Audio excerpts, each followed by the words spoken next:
La salle du congrès du Palais du Peuple a servi de cadre ce mercredi 15 mars 2023 à l'ouverture de la session ordinaire de mars à l'Assemblée nationale. Cérémonie présidée par Honorable Christophe Mbosso, président du bureau de l'Assemblée nationale, qu'entouré d'autres membres du bureau en présence des honorables députés, du Premier ministre Samalou Kondé et de membres de son gouvernement et d'autres invités. Le speaker de la Chambre basse du Parlement a dans son discours élevé plusieurs secteurs dont la sécurité, les élections et d'autres. Cette session s'annonce éminemment politique, car, dois-je le souligner, eu égard au calendrier publié par la CENI en novembre 2020, elle s'ouvre à quelques mois du début des dépôts de candidatures, en prévision des élections générales prévues au 20 décembre 2023. En même temps, ce contexte est doublé de l'instabilité persistante.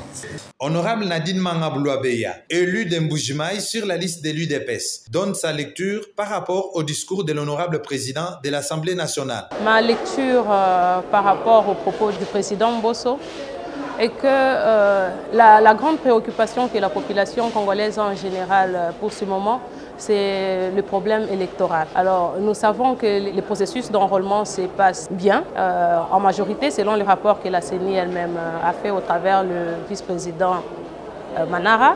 Ma base est celle de la ville de Mbujimaï, où je suis élue. Elle est suffisamment armée parce que quand vous regardez même les statistiques, c'est la base qui a un nombre plus élevé d'enrôlement. Nous avons remarqué que le processus passé, vous constaterez avec moi que la province du Kasaï-Oriental en général n'avait pas autant d'électeurs. Actuellement, ils sont vraiment tous mobilisés avec tout ce que nous faisons comme sensibilisation pour qu'ils puissent s'enrôler massivement, que nous puissions récupérer même nos sièges jadis perdus. La préoccupation principale de ma base, particulièrement ma base de Mbujimaï, c'est l'évolution des travaux qui se passent chez nous. Pas tellement détourné, il y a la lenteur dans l'exécution du travail. C'est vrai qu'il y a eu suspension, tel qu'a dit le ministre des ITPR et le DG de l'OVD, il y a eu suspension de contrat avec les gens des CREC7 qui étaient chargés de l'exécution de ce projet Chile-Gelou.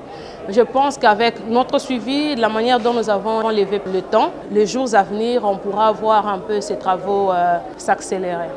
Disons que cette session s'ouvre dans un contexte où le pays organise les élections cette année.